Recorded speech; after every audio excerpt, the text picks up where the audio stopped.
നമസ്കാരം. എല്ലാവർക്കും എൻ്റെ പുതിയ വീഡിയോയിലേക്ക് സ്നേഹപൂർവ്വം സ്വാഗതം. ഇന്ന് ഞാൻ ഉണ്ടാക്കാൻ പോകുന്നത് ഒരു ഈസി സ്നാക്കാണ്. നമ്മുടെ കടലമാവ് കൊണ്ടൊക്കെ ഉണ്ടാക്കുന്ന സ്നാക്ക്. ഇത് മിക്കവാറും എല്ലാവരുടെയും വീടുകളിലൊക്കെ ഉണ്ടാക്കുന്നതാണ്.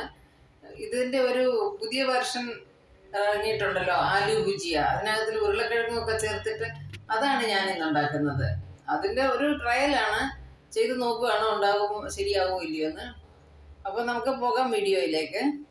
അതിനുവേണ്ടി ഞാൻ ഒരു 4 ഉരുളക്കിഴങ്ങ് ബോയിൽ ചെയ്ത് വെച്ചിട്ടുണ്ട്. അത് നല്ലതുപോലെ തണുത്തതിന് ശേഷം മാത്രമേ നമുക്ക് ഉപയോഗിക്കാൻ പറ്റത്തുള്ളൂ. തണുക്കാത്ത ഉരുളക്കിഴങ്ങ് എടുത്താൽ മാവ് ഭയങ്കരമായിട്ട് നനഞ്ഞിരിക്കും. അതുകൊണ്ട് ഇത് തണുത്തതിന് ശേഷം ഞാൻ ഈ ഗ്രേറ്ററിൻ്റെ ചെറിയ ഭാഗം വെച്ച് നല്ലോണം ഗ്രേറ്റ് ചെയ്തെടുക്കുകയാണ്. ഇല്ലെങ്കിൽ പൊട്ടറ്റോ മാഷറോ സ്പൂണോ ഫോർക്ക് വെച്ചോ നല്ലോണം ഉടച്ചാൽ മതി, കട്ടയൊന്നും ഇല്ലാതെ. അതിനുശേഷം ഇതിലേക്ക് 1 ടീസ്പൂൺ കസൂരി മെത്തി ഞാൻ പൊടിച്ച് ചേർക്കുന്നുണ്ട്, നമ്മുടെ ഉലുവയില ഉണക്കി പൊടിച്ചത്. അതിനുശേഷം ഒരു പിഞ്ച് ഓഫ് കായം കുറച്ച് മതി ഇടുന്നുണ്ട്. അതിലേക്ക് ഒരു 1/4 ടീസ്പൂൺ ജീരകപ്പൊടി, 1/2 ടീസ്പൂൺ മുളക് പൊടി, പിന്നെ ഒരു 1/2 ടീസ്പൂണോളം ചാട്ട് മസാല, പിന്നെ നമുക്ക് ആവശ്യത്തിന് ഉപ്പ്. ഇതെല്ലാം കൂടെ ചേർത്ത് നല്ലതുപോലെ മിക്സ് ചെയ്യാം. ഇപ്പോൾ ഇതെല്ലാം ശരിക്കും മിക്സ് ആയിട്ടുണ്ട്. ഇതിനകത്ത് കട്ടയൊക്കെ ഉള്ളതൊക്കെ ഞാൻ കൈകൊണ്ട് നടച്ചു കൊടുത്തിട്ടുണ്ട്. അതിനുശേഷം നമുക്ക് കടലമാവ് ചേർക്കാം. ഞാൻ ഇപ്പോൾ 2 കപ്പ് കടലമാവ് ചേർക്കാനാണ് ഉദ്ദേശിക്കുന്നത്. ആദ്യം ഞാൻ 1 കപ്പ് ഇട്ടു. അതിനുശേഷം അതിലേക്ക് 2 ടീസ്പൂൺ ഓഫ് ഓയിൽ ഒഴിച്ചു കൊടുത്തിട്ടുണ്ട്. ഏത് ഓയിൽ വേണമെങ്കിലും നിങ്ങൾക്ക് ഒഴിക്കാം. ഞാനിപ്പോൾ സഫോളയാണ് ഒഴിച്ചിട്ടുള്ളത്. അത് ഒഴിച്ചിട്ട് നല്ലോണം മിക്സ് ചെയ്യണം. എന്നിട്ട് അത് നനഞ്ഞിരിക്കുന്ന മാതിരി ഉണ്ട്. അതുകൊണ്ട് വീണ്ടും കുറേശ്ശെ കടലമാവ് ഇട്ട് നല്ല ഒരു സോഫ്റ്റ് ഡോ ആവുന്ന വരെ നമുക്ക് കുഴയ്ക്കാം. ഇപ്പം ഞാൻ ഓൾമോസ്റ്റ് 2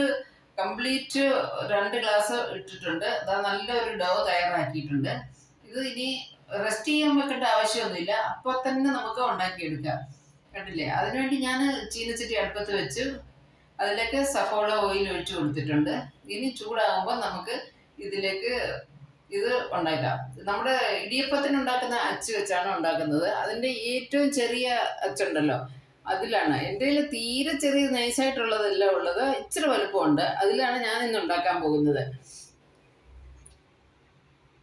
അതിലേക്ക് കുറച്ച് എണ്ണ ഞാൻ തടവി കൊടുക്കുന്നുണ്ട്, ഈസി ആയിട്ട് പോരാൻ വേണ്ടിയിട്ടാണ്.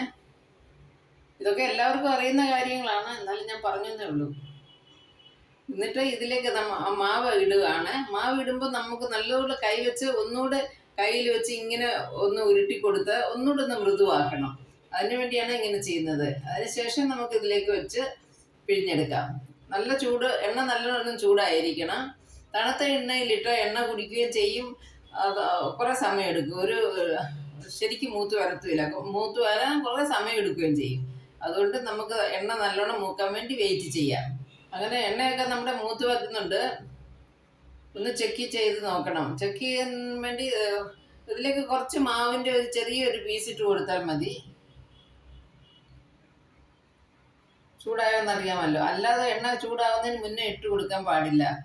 ഇനി നമുക്കിതിലേക്ക് നമ്മുടെ മാവ് പിഴിഞ്ഞൊഴിക്കാം.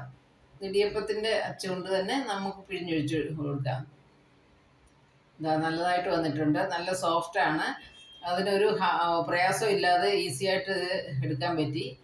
ഇനി ഇത് 2 സൈഡും നമുക്ക് മറിച്ച് ഇട്ടിട്ട് നല്ലോണം ഫ്രൈ ചെയ്തെടുക്കാം.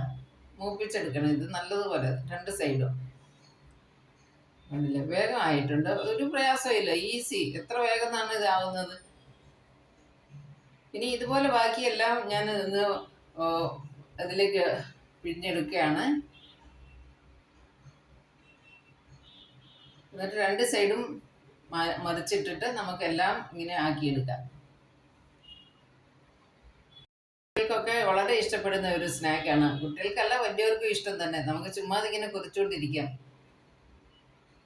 ഇതിൽ വലിയ കഷ്ടപ്പാടും ഇല്ല, ഒന്നുമില്ല. അങ്ങനെ നമ്മുടെ ഇതെല്ലാം റെഡി ആയിട്ടുണ്ട്.